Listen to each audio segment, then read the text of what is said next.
تو کیمسٹری کا جو پہلا سبق ایک طالب علم سیکھتا ہے وہ یہی ہے کہ کوئی چیز فنا نہیں ہوتی، وہ صرف اپنی صورت بدلتی ہے. Nothing actually dies, it only changes its form. تو یہ جو ایک یونیورسل پرنسپل ہے، اس سے انسان کیسے جو ہے وہ یعنی اس کے مستثنیٰ ہونے کی تو کوئی وجہ نہیں ہو سکتی. جس طرح ہم جانتے ہیں کہ میٹر جو ہے یہ جلنے سے یا پھٹنے سے یا کسی بھی اور حادثے سے وہ فنا نہیں ہوتا، بلکہ شکل بدل کر دنیا کے اندر اپنا وجود کسی نہ کسی طرح سے قائم رہتا ہے. یہ ہم درخت ہیں ہمارے پیچھے، تو لکڑی کو جب ہم جلاتے ہیں تو وہ ایک سالڈ فارم سے وہ تبدیل ہو کر ایش کی صورت میں، راکھ کی صورت میں اپنے وجود کو تبدیل کرتی ہے، یا پھر وہ دھوئیں کی صورت میں اپنے وجود کو تبدیل کرتی ہے، اور وہ دھواں یہیں اسی فضا کے اندر ہی تحلیل ہو جاتا ہے، وہ کہیں گیا نہیں، وہ ادھر ہی ہے، وہ اپنی فارم چینج کر لیتا ہے. تو اسی طرح ہم مجبور ہیں کہ انسان کو بھی ناقابل فنا مخلوق سمجھیں، اور یہ جو موت کو یا ڈیتھ کا ایک وہ یعنی خوف سا ہے نا آپ کو، تو بنیادی طور پہ وہ ڈیتھ کا خوف نہیں ہے، وہ موت کا خوف نہیں ہے، وہ زندگی سے پیار کا جو ہے وہ خوف ہوتا ہے. تو ہم کیوں یہ سمجھ رہے ہیں کہ موت ہی جو ہے وہ ہمارا خاتمہ ہے؟ تو وہ خوش دلی سے جو لوگ موت کو گلے لگاتے ہیں اور اس کے لیے تیار رہتے ہیں، تو وہ جانتے ہیں کہ یہ ان کا خاتمہ نہیں ہے. اور یہ میں کوئی ایسی کوئی افسانوی سی، یا آپ کہیں گے کہ بھئی کوئی صوفی ادب کی بات کر رہے ہیں، ایسا قیاس بھی نہیں ہے، بلکہ ایک ایسا واقعہ ہے جس کو شاید ہم سارے ہی براہ راست تجربہ کرتے ہیں، ڈائریکٹ ایکسپیرینس کرتے ہیں. مثال کے طور پہ یہ جو علم الخلیہ ہے، یا آپ جس کو سائیٹالوجی بولتے ہیں،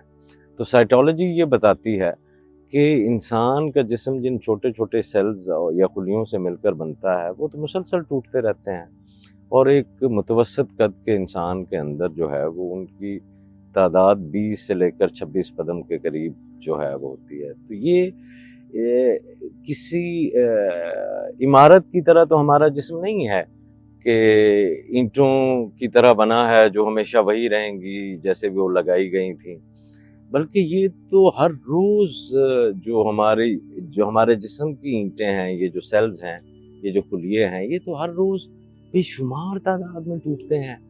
اور یہ جو غذا ہم کھاتے ہیں وہ ان کی جگہ دوسرے تازہ خلیے فراہم کر دیتی ہے. تو یہ ٹوٹ پھوٹ ظاہر کرتی ہے کہ اوسطاً ایک ایوریج جو ہے وہ ہر 10 سال کے اندر، سائیٹالوجی کہتی ہے کہ ہر 10 سال میں ایک جسم بدل کر بالکل ایک نیا جسم ہو جاتا ہے اس ٹوٹ پھوٹ کے اندر. تو گویا 10 برس پہلے میں نے اگر کسی ڈاکومنٹ کے اوپر دستخط کیے تھے، تو اب تو وہ ہاتھ ہی نہیں رہا میرے جسم پر، باقی نہیں رہا، تو یہ نیا ہاتھ ہے. پھر بھی پچھلے ہاتھ سے دستخط کیا ہوا معاہدہ جو ہے وہ میرا ہی معاہدہ رہتا ہے. اسی طرح سے جو وہ ہم نے الستو بربکم پر جو اپنا ایک وہ وعدہ کیا نا، وہ اقرار کیا کہ ہاں تو ہی ہمارا رب ہے، تو وہ ہمارا ہی معاہدہ ہے. تو اس کا علم، اس کا حافظہ، اس کی تمنائیں، اس کی عادتیں، اس کے خیالات بدستور اس کی ہستی میں شامل رہتے ہیں. اسی لیے ایک حیاتیاتی عالم نے کہا ہے کہ انسانی شخصیت تغیر کے اندر، یعنی تبدیلی کے اندر، ایک عدم تغیر کا نام ہے، ایک نان چینجنگ کا نام ہے. یہ ہے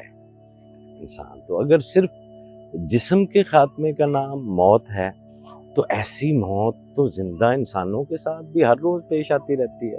60 سال کی عمر کا ایک شخص جس کو ہم اپنی آنکھوں کے سامنے چلتا پھرتا دیکھتے ہیں، وہ جسمانی خاتمہ کے معنی میں 6 بار مکمل طور پہ مر چکا ہے. یہ 60 سال میں جس میں ہم ریٹائر ہو جاتے ہیں،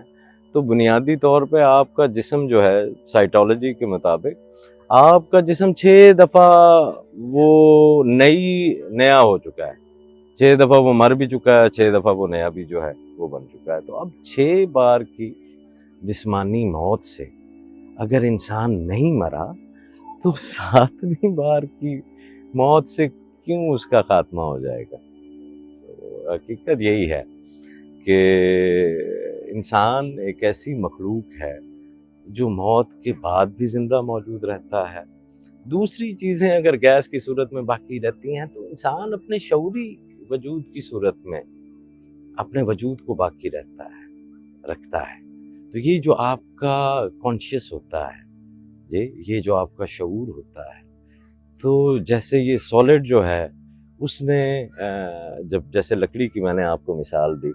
تو لکڑی ہوا میں بھی تو تحلیل ہو گئی اور اس نے اپنے وجود کو اس دھوئیں کی صورت میں برقرار رکھا ہے، اور اب وہ دھواں ایک نیا ایکسپیرینس کر رہا ہے. تو انسان بھی جب یہ عناصر کی دنیا کو چھوڑتا ہے اور وہ اپنی ایک دوسری کمپوزیشن میں جاتا ہے،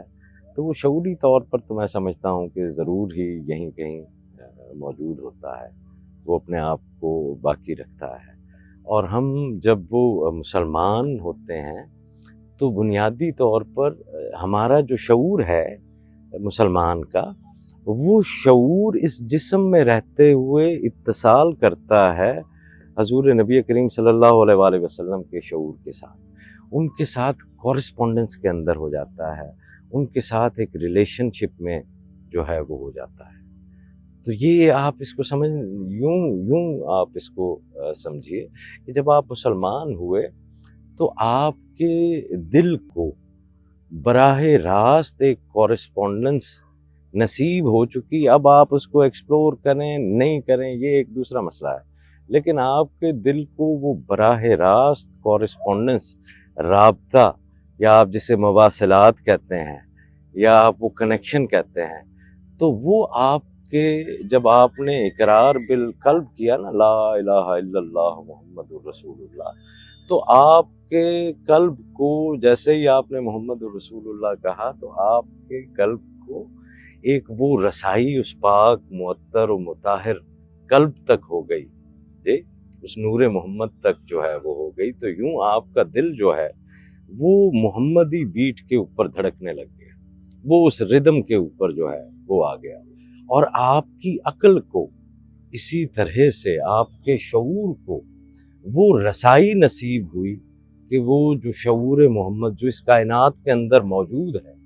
آپ اس سے براہ راست رابطے میں آ گئے اور آپ نے اس سے فیض جو ہے وہ لینا شروع کر دیا. تو جب ان دونوں اطراف سے آپ کا دل اور آپ کا شعور جو ہے وہ اس نور محمد سے جڑتا ہے، تو آپ کا جسم لا محالہ طور پر جو ہے وہ سیرت رسول کریم صلی اللہ علیہ وآلہ وسلم کے اوپر آ جاتا ہے. تو سیرت رسول کریم صلی اللہ علیہ وآلہ وسلم پر آنے کے لیے ان تینوں یعنی آپ کی باڈی، مائنڈ اور آپ کی اسپرٹ کا الائن ہونا اور اس کا ایک توازن میں آنا ضروری ہے. اور یہی توازن وسط کا رستہ ہے، درمیان کا رستہ ہے، اور یہی توازن جو ہے وہ اسلام ہے. ایمانیات اسلامیات اور پھر جو ہے وہ احسان، آپ اس کو احسانیات کہہ لیں، یہ ہے اسلام.